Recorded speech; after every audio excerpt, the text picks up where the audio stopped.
Dans l'école, je trouve que c'est d'autant plus vrai si c'est un projet qui concerne plusieurs classes. Ça permet un peu de fédérer le groupe scolaire, ça permet de faire des échanges entre les classes et c'est pas si fréquent. Et si le projet dure sur plusieurs années, ça donne une identité à l'école. Là, ça fait depuis 2009 que le projet existe et du coup, l'école Gérard Philipe, c'est vraiment une école où en CM on fait du théâtre. Et ça, c'est quelque chose qui marque les enfants. En CP, ils savent que s'ils restent jusqu'au CM2 dans l'école, il y a un moment donné, ils vont faire du théâtre. Moi, les élèves cette année, ils me disent mais moi, j'ai jamais fait de théâtre, alors est-ce qu'on va faire théâtre cette année? Puisque c'est ma dernière année, je suis en CM2, donc c'est quand que je fais du théâtre? Donc ça donne une identité à l'école. Faire ce genre de projet dans la classe, ça permet de fédérer le groupe classe. Ils sont tous centrés sur ce projet-là, ils ont tous un objectif commun, tout le monde trouve sa place. Donc du coup, la classe avance ensemble, on va tous plus loin. Ça permet de... Tout ce qui peut être conflit entre élèves ou difficulté d'un élève par rapport à une compétence, ça permet de dépasser ça. C'est-à-dire qu'il y a un moment donné, c'est le bien commun, l'objectif commun, il est plus important que le problème de foot à la récréation ou quoi que ce soit. Donc du coup, ça permet de dépasser plein de problèmes.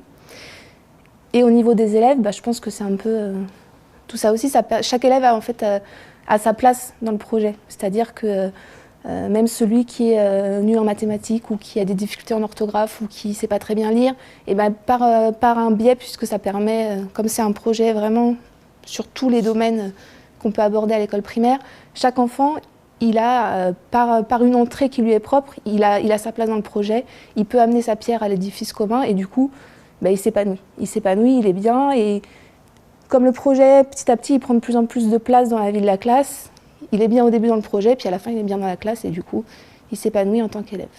Je pense qu'un élève qui se sent bien, de toute façon, c'est un élève qui va pouvoir apprendre. S'il ne se sent pas bien, pour X raisons, parce qu'il est en échec scolaire ou parce qu'il n'est pas à l'aise avec ses camarades ou parce qu'il n'est pas à l'aise avec l'adulte, il ne pourra pas apprendre. Donc déjà, rien que le fait qu'il se sente bien, qu'il se sente à sa place, déjà la porte est ouverte à tout. Et du coup, je pense que ça permet d'avoir le prérequis pour n'importe quel apprentissage. Après, que ce soit des fractions ou n'importe quelle chose qu'on va amener derrière, si l'élève il est ouvert, il s'est trouvé en situation de réussite, il s'est trouvé valorisé, tout est possible. Après, il croit en n'importe quel aspect. Et après, ça permet aussi, soit par le thème qui va être abordé, soit par le travail qu'on peut faire sur la production d'écrits.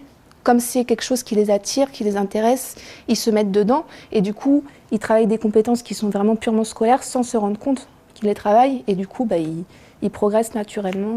Le projet théâtre, donc Identité en scène, a apporté beaucoup de citoyenneté puisque les enfants ont dû travailler avec des niveaux d'âge différents par rapport à la production d'écrits. Ils ont dû s'adapter chacun avec des grandes classes et d'autres avec des petites classes.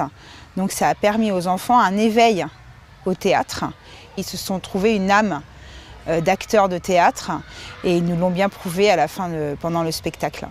Ça leur permet d'augmenter leur mémoire et surtout au niveau de l'apprentissage de la production d'écrits et connaître leur corps. On se rend compte que les enfants parfois ont beaucoup de mal à être avec leur corps et là ça leur apprend vraiment à bouger leur corps, à se sentir bien avec eux-mêmes et ça permet aussi aux enfants bien évidemment d'améliorer leur écrit puisque après ils doivent jouer leur propre écrit.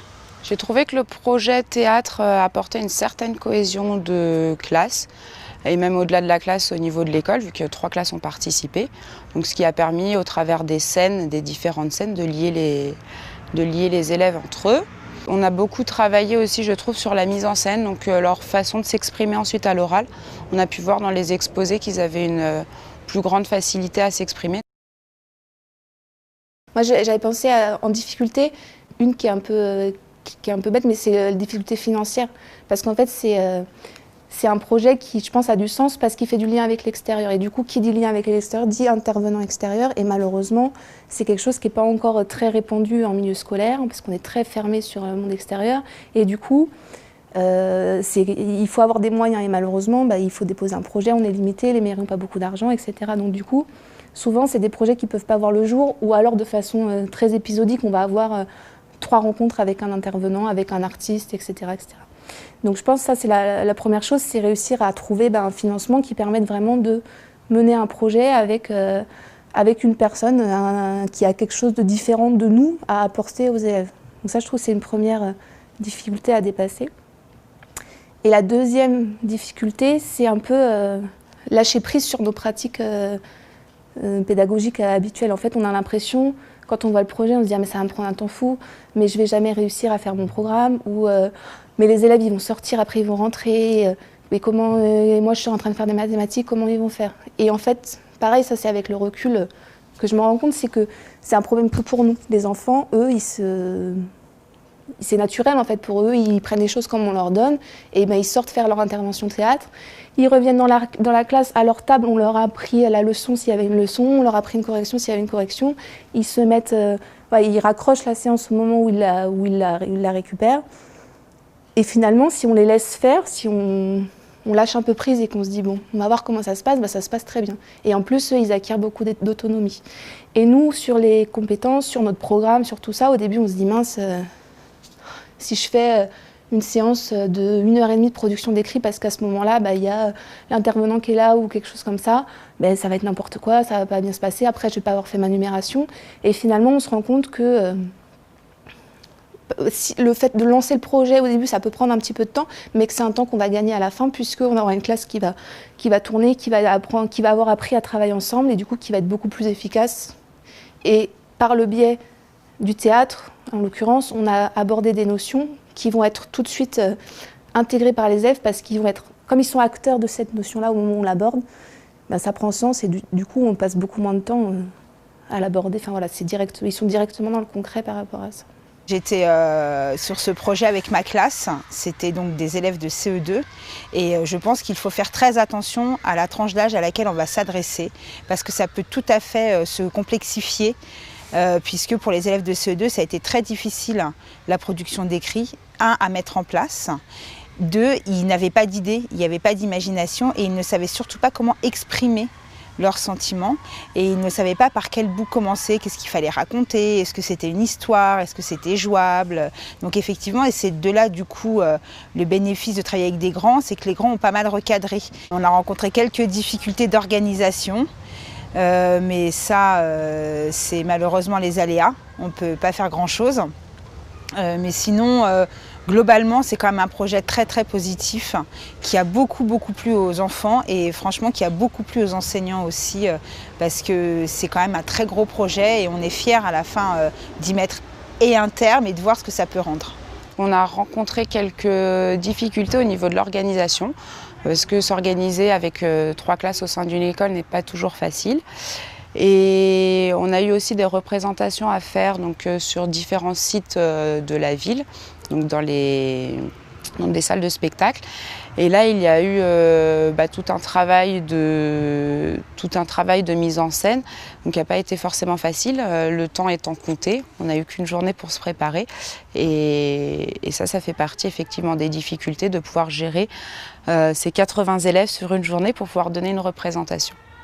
Vu le bonheur qu'en ont retiré les élèves quand on les voit le jour de la représentation, ça vaut vraiment le coup. Même s'il y a un gros travail à fournir de la part des enseignants, je pense que voilà, ce qu'on en retire est beaucoup plus est au-delà de nos espérances. Les conseils que je donnerais pour mettre en place ce genre de projet, c'est vraiment de lâcher prise et d'accepter de faire confiance à tous les intervenants qui vont être partie prenante du projet.